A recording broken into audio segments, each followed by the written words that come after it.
اگر اللہ کے قریب جانا ہے، یہ ان لوگوں کے لیے جو معرفت الہی کے متلاشی ہیں، وہ خاص توجہ کریں۔ اگر رب کریم کے قریب جانا ہے تو پھر ایک ذہن بنائیں کہ میرا رب میرے ساتھ ہے، میرا رب میرے نحن اقرب الیہ من حبل الورید۔ اور درویش کہتے ہیں جے میں تینوں اندر جانا تو پھر مقید جانا، جے میں تینوں باہر جانا تے اندر کون سمانا، اندر بھی تو ہے تے باہر بھی تو، وچ بلا کون نمانا۔ پھر تصور کریں کہ اللہ میرے ساتھ ہے۔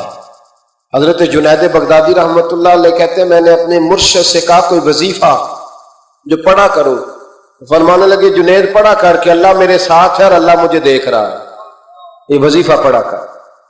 کیمرے لگا دیے ہر جگہ ہماری گورنمنٹ نے، کہتے ہیں کیمروں کی مدد سے پکڑا گیا، کیمروں کی مدد سے مسجدوں کے دروازوں پہ کیمرے، ایئرپورٹوں پہ کیمرے، ریلوے اسٹیشن پہ کیمرے، بڑے بڑے جنرل سٹور پہ کیمرے، نیچے لکھا ہے خبردار کیمرے کی آنکھ آپ کو دیکھ رہی ہے۔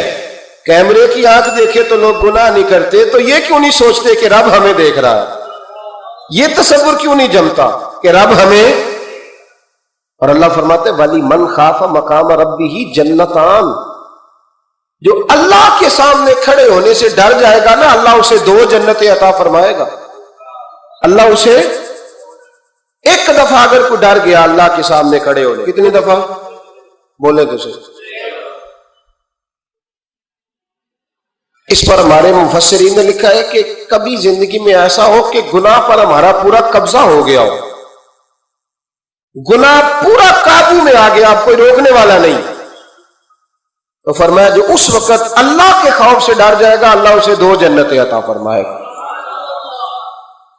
امام شافعی رحمۃ اللہ علیہ کے زمانے میں نا ایک بادشاہ کا اپنی بیوی سے جھگڑا ہو گیا، تو وہ بھی ملکہ تھی، کسی بادشاہ کی بیٹی تھی، شہزادی تھی، اس نے بھی سخت جملہ کہا، کہنے لگی چل دور ہٹ جہنمی معاذ اللہ۔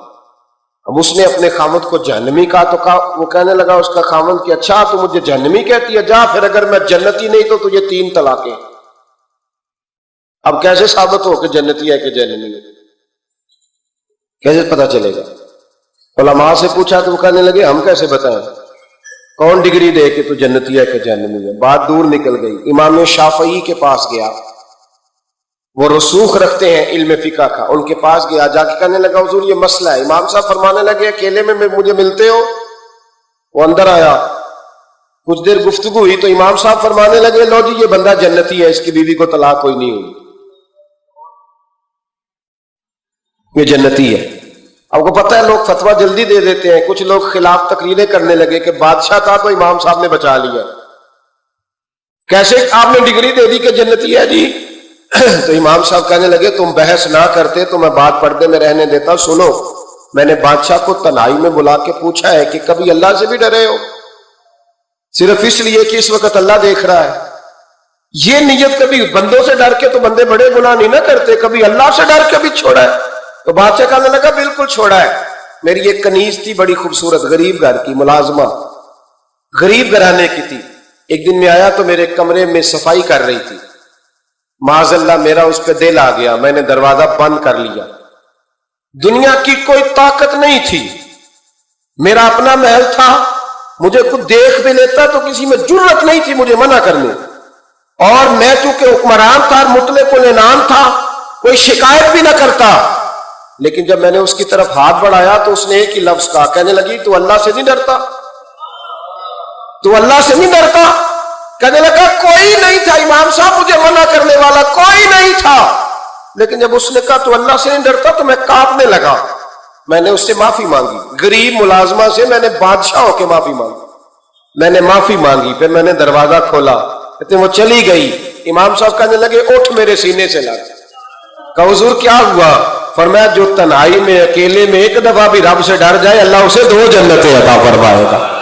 تو جنتی ہے اس لیے کہ یار کبھی تو ایسا ہو، کبھی تو ایسا ہو بھولا گاہک ہمارے قبضے میں آ گیا ہو، ہم اپنا پورا اس پر تسلط رکھتے ہو پر ہم اللہ سے ڈر جائیں۔ کبھی ایسا ہو کہ کروڑوں روپیہ ہمارے تسلط میں ہو، ہم چاہیں تو جتنا مرضی استعمال کریں لیکن ہم اللہ سے ڈر جائیں۔ حضرت عمر کا زمانہ تھا، ایک نوجوان صحابی کا بیٹا مسجد جایا کرتا تھا، بڑا نیک تھا. ایک عورت اس کو اپنی طرف بلانے لگی، لبھانے لگی. نوجوان تھا، ایک دن دل آ ہی گیا بی بی پہ. عشاء کی نماز پڑھ کے اس کے گھر کی طرف جا رہا تھا کہ کسی قاری صاحب نے آیت پڑھ دی، ولی من خاف مقام ربہ جنتان، جو اللہ کے سامنے کھڑے ہونے سے ڈرے گا رب 2 جنتیں عطا کرے. یہ آیت کیا سنی کہ نوجوان بے ہوش ہو کے گرا. کسی نے باپ کو خبر دی کہ تیرا بیٹا بے ہوش ہے. باپ گھر لائے، بالوں میں ہاتھ پھیرا، بیٹے کیا ہوا؟ اس نے آنکھیں کھول کے کہا ابا جی میں نے گناہ کیا نہیں، لیکن میرا قبضہ پورا ہو گیا تھا گناہ پہ. وہ بالکل راضی تھی، میں چاہتا تو میں گناہ کر لیتا، لیکن میں اللہ سے ڈر گیا. کیا واقعی رب مجھے 2 جنتیں دے گا؟ تو باپ نے ماتھا چوما کا بیٹا اللہ کے وعدے بڑے ہی سچے ہیں، بڑے سچے ہیں. تو یہ تصور کر کے اللہ مجھے دیکھ رہا ہے، پھر ڈر جا، واقعی 2 جنتیں دے گا. اس نوجوان نے چیخ ماری اور روح ہی پرواز کر دی. رات کو جنازہ پڑا، دفن کر دیا. صبح حضرت عمر آئے، فرمایا اتنا نیک نوجوان تھا تو مجھے کیوں نہیں بتایا؟ میں اس کے غسل میں شریک ہوتا، کفن میں شریک ہوتا، میں جنازہ پڑھاتا. حضور بس رات دیر ہو گئی، دفن کر دیا. امام سیوطی نے لکھا، ابن کثیر نے لکھا، ابن عساکر نے لکھا. حضرت جناب عمر فاروق فرمانے لگے مجھے بتاؤ تو صحیح اس کی قبر کہاں ہے؟ نیک ہو کوئی بندہ تو قبر پہ جانا چاہیے. فرمایا بتاؤ قبر کہاں ہے؟ حضرت عمر کو قبر پہ لے گئے تو سیدنا فاروق اعظم قبر پر کھڑے ہو کے فرمانے لگے نوجوان مجھے امید ہے اللہ نے تجھے 2 جنتیں دی ہوں گی. حضرت عمر کہتے ہیں مجھے اللہ کی قسم قبر کے اندر سے بول پڑا کامل پیرونا دے باہو قبر جنا دی جیوے. قبر کے اندر سے بول پڑا، کہنے لگا عمر امید والی بات نہیں، میرے رب کے وعدے بڑے سچے ہیں. اس نے واقعی مجھے 2 جنتیں عطا فرمائی، اس نے واقعی 2 جنتیں دی ہیں. کبھی کوئی کام تو ایسا ہو جو صرف اللہ سے ڈر کے چھوڑا جائے. ہونا چاہیے کہ نہیں ہونا چاہیے؟ آپ یقین کریں بچوں سے ڈر کے ہم نے بڑے کام چھوڑ دیے، بھائیوں سے ڈر کے چھوڑ دیے، دنیا داروں سے ڈر کے چھوڑ دیے. اور کبھی کبھی میں کہہ دیتا ہوں کہ بہت سارے ماں باپ نے اولاد سے ڈر کے چھوڑا، بہت سارے استاد شاگردوں سے ڈرتے، الا ماشاء اللہ کچھ پیر مریدوں سے ڈرتے. کاش ہم اللہ سے ڈرنا شروع کریں.